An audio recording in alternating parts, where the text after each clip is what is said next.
ସକାଳୁ ସକାଳୁ କୁନି ଆମର ସଜ ହୋଇ ପଡ଼ିଥିଲା ଆଉ ବୁଲି ବୁଲି ସମସ୍ତଙ୍କୁ ପ୍ରଣାମ କରୁଥିଲା। କାରଣ ହେଲା ସେଦିନ ରଜ ଥିଲା। ଗୋଟେ ଜିନିଷ ହବ ହବ ବୋଲି ମନରେ ଯେଉଁ ଆଗ୍ରହ ଥାଏ ସରିଗଲା ପରେ ସେ ଆଗ୍ରହ ଫିକା ପଡ଼ିଯାଏ। ରଜ ଆସିକି ଫେରିଗଲାଣି। ମୁଁ କିନ୍ତୁ ରଜ କଥା ଆପଣମାନଙ୍କୁ କହିନଥିଲି। ଭାବିଲି କାହିଁକି ନ କହିବି, ଟିକେ ଡେରି ତ ହେଇଛି ଆଉ କ'ଣ। ଦେଖିଲେ କେମିତି ପାନ ପସରା ମେଲେଇ ଦେଇଛି ଆମ ଚୁଙ୍ଗୁ। ସବୁ ବର୍ଷ ଆମ ଘରେ ଗୋଟେ ପାନ ଡାଲା ବସେ। ମୁଁ ମୋର ଫୁଲମାଳ ଗୁନ୍ଥୁଥିଲି ଆଉ ପିଲାମାନେ କିଏ କ'ଣ କରୁଛନ୍ତି ଦେଖୁଥିଲି। ଲିପି ତା ଝିଅକୁ ସଜ କରି ଅନ୍ୟାନ୍ୟ କାମରେ ବ୍ୟସ୍ତ ଥିଲାବେଳେ ଗୁଲୁରି ଆଉ ଚୁଙ୍ଗା ପାନ ଦୋକାନ ଖୋଲି ଦେଇଥିଲେ। ମୁଁ ତ ଫୁଲମାଳ ନ ଗୁନ୍ଥିଲେ ଭଲ ଲାଗିବନି। ମୁଁ ଫୁଲମାଳ ଗୁନ୍ଥୁଥିଲି ଆଉ ଝିଅ ବୋହୂଙ୍କଠୁ ଗାଳି ଖାଉଥିଲି, କାହିଁକିନା ମୁଁ ସେ ପର୍ଯ୍ୟନ୍ତ ଲୁଗା ବଦଳେଇ ନଥିଲି। ଦେଖୁନାହାନ୍ତି କେମିତି ଦୋକାନ ଷ୍ଟାଇଲରେ ଭାଇ ଚୂନ ମାରି ପକାଉଛି, ଭଉଣୀ ଖଇର ଛିଞ୍ଚି ପକାଉଛି। ହଉ ଠିକ୍ ଅଛି, ଆଜି ତ ଚାରିଖୁଣ ମାପ୍, ଯିଏ ଯେତେ ପାନ ଖାଇବ କାହାକୁ ବାରଣ ନାହିଁ। ତେଣୁ ସେ ଦୋକାନ ଖୋଲନ୍ତୁ କି କିଣି ଆଣନ୍ତୁ କି ବେପାର କରନ୍ତୁ, ଆଉ ତାଙ୍କୁ କହିବାକୁ କିଏ ଅଛି ଯେ କହିବ। ତାଙ୍କ ପାନ ଭଙ୍ଗାକୁ କିନ୍ତୁ ନିଣ୍ଟୁ ବଡ଼ ବିଚିତ୍ର ଆଖିରେ ଚାହୁଁଥିଲା। ଆଉ କୁନି ଚାଲି ଆସିକି ବି ଆଶ୍ଚର୍ଯ୍ୟ ହୋଇ ଅନେଇଲା, କାହିଁକିନା ଏଭଳି କାରବାର ସେମାନେ ତ ଘରେ କେବେ ଦେଖିନାହାନ୍ତି। କ'ଣ ତିଆରି ଚାଲିଛି ଭାବୁଥିଲେ। ଆଉ ଆଜିକାଲି ପାନ ମସଲା ତ ଏତେ ରଙ୍ଗୀନ ଯେ ପାନ ମସଲା ଯାକ ଗଦେଇ ଦେଲେ ଗୋଟା ଫୁଲ ଫୁଟିଗଲା ପରି ଦେଖାଯାଉଛି। ପ୍ରଥମ ପାନଟି ମୁଡ଼ି ଦେଇ ତା ବାବା କ'ଣ କରୁଛି ଦେଖନ୍ତୁ। ଝିଅ ଖଣ୍ଡେ ପାନ ଧରି ପକାଇଲା ନିଜେ ଖାଇବ ବୋଲି। ଚୁଙ୍ଗା ମୋଡ଼ିଥିବା ପାନଟି ଆଣିକି କୁନିକି ଦେଇଦେଲା। ମୁଁ ଦୂରରୁ ଦେଖୁଥିଲି, ଭାବୁଥିଲି କୁନି କ'ଣ ଏତେ ବଡ଼ ପାନଟେ ଖାଇପାରିବ। କିନ୍ତୁ ଦେଖନ୍ତୁ ରସଗୋଲା ଖାଇଲା ଭଳିଆ ଆମ କୁନି ତା ପାଟିରେ ପାନକୁ କେମିତି ଚୁଣ୍ଟି ଦେଉଛି। ପାନଟା କିନ୍ତୁ ତା ପାଟିରେ ଜାଗା ହେଉନି, ସେ ବାରମ୍ବାର ତାକୁ ଚୁଣ୍ଟୁଛି। ଏକଥା ଦେଖି ମୋତେ ଭାରି ହସ ଲାଗିଲା। ମୁଁ କହିଲି ପାନ ଭଲ ଲାଗୁଛି। ସେ ମୁଣ୍ଡ ଟୁଙ୍ଗାରିକି ତା ହାତରେ ଆକ୍ସନ୍ କରି ଦେଖେଇଲା, ହେଲେ ହସିବା ପାଇଁ ଆଉ ସୁଯୋଗ ନାହିଁ। ଏଡ଼େ ବଡ଼ ପାନଟା ପାଟିରେ ଚୁଣ୍ଟିଛି ନା। ତାପରେ କିଛି ପାନ ଧରି କୁନିକି ଧରି ମୁଁ ବାରିଆଡ଼କୁ ଚାଲିଲି। ଦୋଳିଟା ଟଙ୍ଗା ହେଇଛି। ପ୍ରଥମ ଦିନରୁ ଦୋଳି ନ ଖେଳିଲେ ରଜରେ କ'ଣ ବାଗ।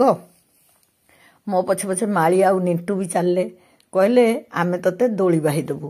ହେ ଭଗବାନ, ମୋ ମୁଣ୍ଡଟାକୁ ଏମାନେ ପାଗଳ କରିଦେଇଥାନ୍ତେ। ଏମିତି ବଙ୍କା ଟଙ୍କା କରି ଦୋଳି ବାହିଲେ ଯେ ମୋ ଚପଲ ଫପଲ ଗୋଡ଼ରୁ ଖସି ମୋ ମୁଣ୍ଡ କ'ଣ ହେଇଗଲା। ମୁଁ କହିଲି ରଖ ରଖ ଦୋଳି, ମୋର ତମ ସାଙ୍ଗରେ ଦୋଳି ଖେଳିବାର ନାହିଁ। ମୁଁ ମୋର ଚପଲ ମାଡ଼ି ଏଇ ବାହାନାରେ ଘରକୁ ଖସି ଆସିଲି। ସେ ପୁଣି ଅପା ଝିଅରେ ଟିକେ ଦୋଳି ଖେଳିଲେ। ଘରକୁ ଆସି ମୁଁ ଲିପିକୁ ପାଟି କଲି, ବୋଲି ତୁ କାହିଁ ଏପର୍ଯ୍ୟନ୍ତ ଦୋଳିକୁ ଯାଇନୁ ଯେ।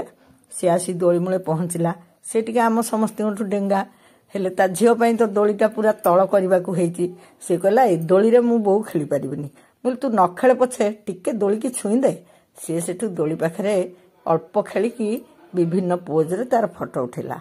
ସେ କଥା ହେଲା ବେଳକୁ ମୋର ମନେ ପଡ଼ିଲା, ଆରେ ଗତକାଲିଠୁ ମୁଁ ପିଠା କରିକି ପିଠା ଛାଣିକି ରଖିଛି। ଏ ପିଲା କ'ଣ ଖାଲି ପାନ ଖାଇକି ଯାଇକି ଦୋଳି ମୂଳେ ପହଞ୍ଚିଗଲେ। ଦେଖନ୍ତୁ ମୁଁ କି ପିଠା କରିଥିଲି ଆଉ କେମିତି କରିଥିଲି। ପିଠା କରିବା ପାଇଁ ହେଲେ ଚୁନା କରିବା ଦରକାର। ଆଉ ମୁଁ ସବୁବେଳେ କହିଛି ମୁଁ ଗ୍ରାଇଣ୍ଡର ଚୁନାରେ ଆରିସା ପିଠା କରେ ନାହିଁ। କଲେ ଆମ ଘରେ କେହି ପସନ୍ଦ କରନ୍ତି ନାହିଁ। ମୋ ସାଙ୍ଗ ତ ହେଉଛି ଶିବ, ତାକୁ ଧରି ମୁଁ ହେମଦସ୍ତାରେ କିଛି ଚୁନା କୁଟିଲି ଆଉ ଏପଟେ ଚିନି ପାଗ ବସେଇଲି। ଦେଖନ୍ତୁ ଆପଣ ଟିକେ ଲକ୍ଷ୍ୟ କଲେ ଏତିକିରୁ ହିଁ ଚିନି ପାଗ ବି ଶିଖି ଯାଇପାରିବେ। ଚିନିକୁ ପ୍ରଥମେ ଖୁବ୍ କମ୍ ପାଣି ଦେଇକି ପଚପଚ କରିଦେବେ, ମାନେ ଟିକେ ବତୁରେଇ ଦେବେ। ତାପରେ ତାକୁ ଚୁଲିରେ କଡ଼େଇରେ ବସେଇଦେବେ।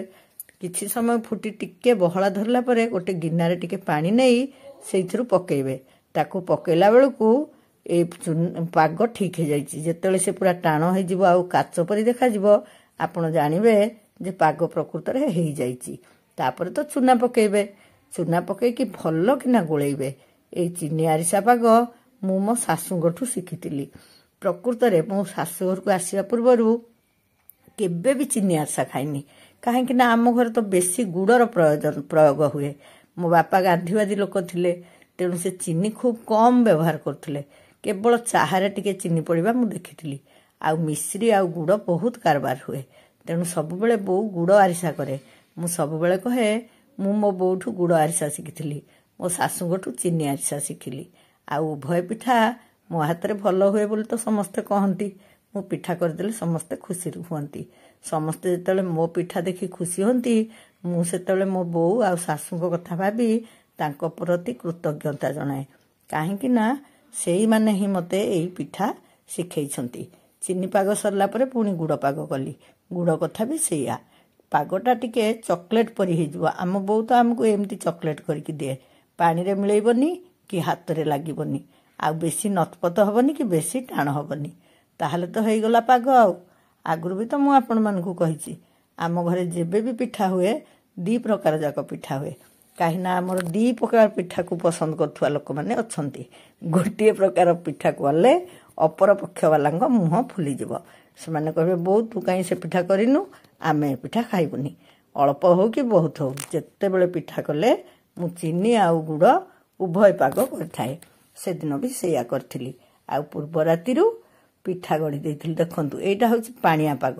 ଏଇଟାରେ ଆହୁରି ଚୁନା ପଡ଼ିବ। ପାଗଟାକୁ ଯେତେବେଳେ ଆପଣ ଟେକିବେ ସେଟା ପୁରା ଲମ୍ବା ହେଇକି ପଡ଼ିବ, ତାହେଲେ ଜାଣିବେ ପାଣିଆ ହେଇଛି।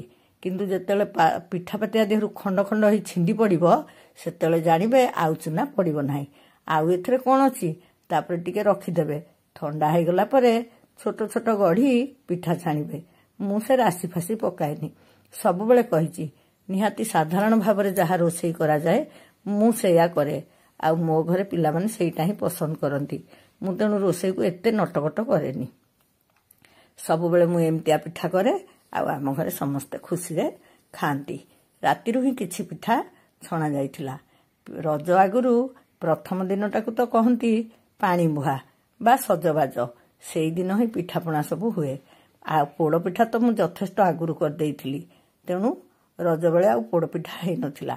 ପରଦିନ ଖାଲି ଟିକେ କାକରା ଆଉ ଘୁଗୁନି ବି ହେଇଥିଲା। ଏତେ ବ୍ୟସ୍ତ ଆମେ ରହୁଥିଲୁ ଯେ ମୁଁ ସମଗ୍ର ଭିଡ଼ିଓ କରିବାକୁ ସୁଯୋଗ ହିଁ ପାଉନଥିଲି। କାହିଁକିନା ମୁଁ କାମ କରିବି, ମୋର ପୁଣି ଜଣେ ନିକିମା ହେଇ ଭିଡ଼ିଓ କରିବ, କିମ୍ବା ସିଏ କାମ କଲାବେଳେ ମୁଁ ନିକିମା ହେଇ ଭିଡ଼ିଓ କରିବି। ତେଣୁ ଆମେ ବେଶୀ ଭିଡ଼ିଓ କରିପାରୁନଥିଲୁ। ଆଉ ବେଶୀ ଗପ ସପ ଗହଳି ଖିଆପିଆ ଏ ଭିତରେ ଭିଡ଼ିଓ କରିବାକୁ ସୁଯୋଗ ହିଁ ମିଳୁନଥିଲା। ଆଉ ଛୋଟ ଛୁଆ ଥିବାରୁ ସେ ବି ଗୋଟାଏ ଜଞ୍ଜାଳ। ପୂର୍ବ ରାତିରୁ କୁନି ହାତରେ ତା ବୋଉ ମେହେନ୍ଦି କରିଦେଇଥିଲା। ସେ 2 ନଣନ୍ଦ ଭାଉଜ ଏ ବର୍ଷ ମେହେନ୍ଦି କଲେନି, କାହିଁକି ନା ଆଗକୁ ବାହାଘର ଥିଲା। ଆମ ଘରକୁ ବୁଲି ଆସିଥିବା ଏଇ ଝିଅଙ୍କଠୁ ମୁଁ ଗୋଟେ ନୂଆ କଥା ଶିଖିଲି। ଝୁମ୍ପୁଡ଼ି ବି କଞ୍ଚା ଖିଆଯାଏ। ସତରେ ଭାରି ସୁଆଦ ବି ଲାଗୁଥିଲା। ଆପଣମାନେ କେବେ କିଏ ଝୁମ୍ପୁଡ଼ି ଖାଇଛନ୍ତି, ପୁଣି କଞ୍ଚାରେ? ଯଦି ଖାଇଥିବେ ନିଶ୍ଚୟ କମେଣ୍ଟ କରି ଜଣେଇବେ। ମୁଁ ତ ସବୁବେଳେ ଝୁମ୍ପୁଡ଼ିକି ଶାଗ ପକେଇ ଭାଜୁଥିଲି। ଏଇ ବନ୍ଧୁ ଜଣକ ବହୁଦିନ ପରେ ଆମ ଘରକୁ ଆସିଲେ। ଇଏ ସାମ୍ବାଦିକତା କଲାବେଳେ ସିଏ ତାଙ୍କ ସହିତ ମିଶିକି କାମ କରୁଥିଲେ। ତାଙ୍କ ଭିତରେ ନିବିଡ଼ ସମ୍ପର୍କ ଥିଲା। ପରସ୍ପରଠୁ ହଜି ଯାଇଥିଲେ। ମୁଁ ରିଲ୍ସ କଲାରୁ ପୁଣି ପରସ୍ପରକୁ ପାଇଗଲେ। ସେଦିନଟି ଭାରି ଖୁସିରେ କଟିଲା। ସବୁ ପିଲା ପାଖରେ ନଥିବାରୁ ମୁଁ ସମସ୍ତଙ୍କୁ ମନେ ପକାଉଥିଲି। ସଂକ୍ରାନ୍ତି ଦିନ ଭୋଗ ଆସିଥିଲା ଆଉ ଘରେ ଭୋଗ ଖିଆ ହେଇଥିଲା। ପ୍ରଥମ ଆଉ ଦ୍ୱିତୀୟ ରଜ କଥା ତ କହିଦେଲି। ତୃତୀୟ ରଜଟା ଟିକେ ଫିକା ପଡ଼ିଯାଏ। 2 ରଜ ପରେ ତୃତୀୟ ରଜଟା ପ୍ରାୟ ବୁଲାବୁଲି ହୁଏ। ତୃତୀୟ ରଜ ଦିନ ରାତିରେ ମଝି ରଜ ଦିନ ରାତିରେ ଆମେ ସିନେମା ଦେଖିଗଲୁ। କିନ୍ତୁ ସିନେମାଟା ମୋତେ ଏତେ ଖରାପ ଲାଗିଲା ଯେ ସେ ବିଷୟରେ କିଛି କହିବାକୁ ଉଚିତ ମନେ କରୁନି। ଟିକେଟ୍ ତ ମିଳିଲାନି, ଆଉ କ'ଣ କରିଥାନ୍ତୁ। କିନ୍ତୁ ଆଙ୍କ ସହିତ ଦେଖା ହେଇ ମୁଁ ବହୁତ ଖୁସି ହେଲି। ଶେଷ ରଜ ଦିନ ପିଲାମାନେ ୱାଟର ପାର୍କ ଗଲେ। ମୋ କଥା ତ ଜାଣିଛନ୍ତି ମୋତେ ଏସବୁ ପସନ୍ଦ ନୁହେଁ। ହେଲେ ଛୁଆଙ୍କ ରୁଚି ବି ତ ଜଗିବାକୁ ପଡ଼ିବ। ଛୋଟ ପିଲାଗୁଡ଼ା ସେମାନେ କହୁଛନ୍ତି ଟିକେ ଯିବେ। ବିଶେଷ ଭାବରେ ମାଳି ଆଉ ନିଣ୍ଟୁଙ୍କର ଦାବି ଥିଲା ସେମାନେ ଟିକେ ୱାଟର ପାର୍କ ଯିବେ। ତେଣୁ ମୁଁ ବାବାଇ ଆଉ ଲିପିକି କହିଲି ତମେ ଦେହ ବି ତ କୁଆଡ଼େ ଯାଇନ, ତମେ ଟିକେ ନେଇଯାଅ। ସେମାନେ ତାଙ୍କୁ ନେଇକି ଗଲେ। ମୁଁ ଗଲିନି ବୋଲି ମୋ ଝିଅ ବି ଗଲାନି। ୱାଟର ପାର୍କ ଯାଇ ସେମାନେ ମୋତେ ଯେଉଁ ଫଟୋ ସବୁ ପଠାଇଥିଲେ ମୁଁ ଆପଣମାନଙ୍କ ସାଙ୍ଗେ ସେୟାର କରିଦେଉଛି। ତାଙ୍କ ସହିତ ବାବାଇର ଜଣେ ବନ୍ଧୁ ଆଉ ବନ୍ଧୁ ପତ୍ନୀ ବି ଯାଇଥିଲେ। ପିଲା ଦିହେଁ ବହୁତ ଖୁସି ହେଲେ। ଭଲ ହେଲା, ପିଲା ଖୁସି ହୁଅନ୍ତୁ। ମୋତେ କିନ୍ତୁ ୱାଟର ପାର୍କର ପାଣି ଭାରି ଅସନା ଲାଗେ। ଜୀବନରେ ଅବଶ୍ୟ ଥରଟିଏ ଯାଇଛି। ସବୁ ଜିନିଷ ମୁଁ ଦେଖିବାକୁ ଚାହେଁ କ'ଣ ପ୍ରକୃତରେ ସେ ଜିନିଷ।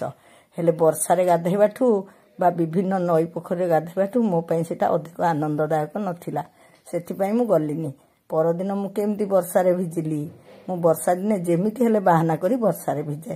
ଫୁଲ ତୋଳିବା ହେଉ, ଅଗଣାରୁ ଶିଉଳି ଛଡ଼େଇବା ହେଉ କି ନାଳ ସଫା କରିବା ହେଉ, ଯାହା ହେଲେ କହିକି ମୁଁ ଟିକେ ବର୍ଷାରେ ଭିଜିଯାଏ। ଆଉ ବସୁମତୀ ସ୍ନାନ ଦିନ ତ ମୁଁ ବର୍ଷାରେ ଭିଜିଗଲି। ମୋ ମନ ବି ବୋଧ ହେଇଗଲା। ହେଲେ ମୋ ଯୋଗୁଁ ମୋ ଝିଅଟା ଗଲାନି। ମୁଁ ଦେଖୁଛି ଧୀରେ ଧୀରେ ମୋ ପିଲାଙ୍କ ରୁଚି ବି ମୋରି ପରି ହେଇଯାଉଛି। ସେମାନେ ବି ଏଇସବୁ କୃତ୍ରିମ ଆନନ୍ଦରୁ ଧୀରେ ଧୀରେ ଦୂରେଇ ଯାଉଛନ୍ତି।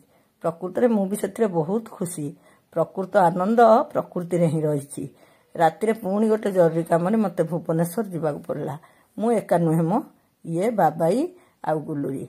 आमे भुवनेश्वर गलु सत कहूची मु केबे दुकान बजार रे बंधा हेतिबा दोली रे दोली खेली नथिली से दिन झियो आउ बाबाई मते कहले आसे बापा संगे टिके दोली रे बसी पड़ मुला रे तमे माने आग बस से माने से दोली रे बसिले आउ आमे परस्परर वीडियो कलु तापरे गुली पुणी मते डाकिला कहला बो मो संगे टिके वीडियो करबुनी मु कहली माँ मते डर मारुची आमे तो आंब गछरे बाउंसरे बंधा हेतिबा बड़ बड़ दोली रे खेलिचु आ केउंझर गाँ गहली रे तो चक्री दोली भी हुए से दोली मु आउ खेलिबाकू सुजोग पाइनी देखिबा रजबासी रे तो केउंझर जिबार अछि जदि सुजोग मिलिबो मु निश्चय से चक्री दोली रे खेलिबी आ आपण मानकू भी देखैबी हेले ए जो दोली मते लागुतला जे कोनसी मुहूर्त रे भांगी पड़िबो कि पुणी भाबिली ना ना केते लोक आसी खेलुचंदी मु सिना एगुडा करिनी हेले केही कोन करि नाहंती तापरे पिलांग अनुरोध रे पुणी ये भी जाई मो पाखे टिके बसी पड़ले ये कोन दोली खेला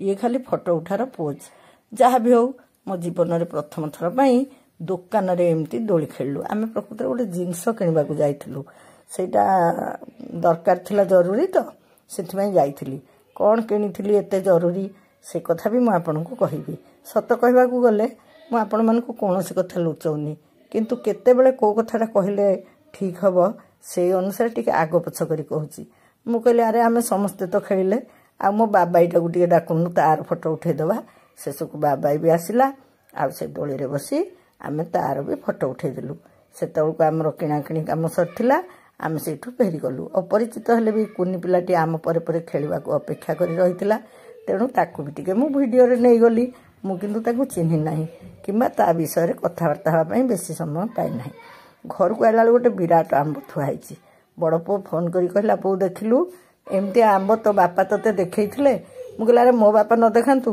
तू तो देखैलु आ कोन अछि विराट आंबटे सतरे गोटे आंब किले रु अधिक तापर दिन सकाळ मु टिके दुकान आडे जाइथिली काम थिला मोर एई पुओ जनक संगे देखाला से मो पाखकु दौड़ी आसी प्रणाम करी कहले माँ तमे मते माँ भली देखा जाओ मु केते खोजुथिली मने मने मु एई पाखरे रहे आज देखिली दूररु एपटे मोर काम नथिला मु गाड़ी बुलेई एठिके आछि तांग संगे देखाई खुशी लागिला सेई दिन संध्या रे ही मो झियो जीवाकू बाहरला से तो गला बेले मते टिके गेलो कर दिए किंतु मो मन भारी कष्ट हुए बड़ पुओ आसी ताकू ता घर को छाड़िबा पई नेकी गला आज कुलुरी ता घर को गला आउ दीप्ति आज घर को आसिला घर गहली होउची फांका होउची किए आसुचंती किए जाउचंती मु समस्तिंग बाट चाहि बसिची समस्तिंग मंगल कामना करची केतेले मन खुशी रे पूरी उठची पुणी केतेबेले दुख लागुची एमती रज 4 दिन सरीगो।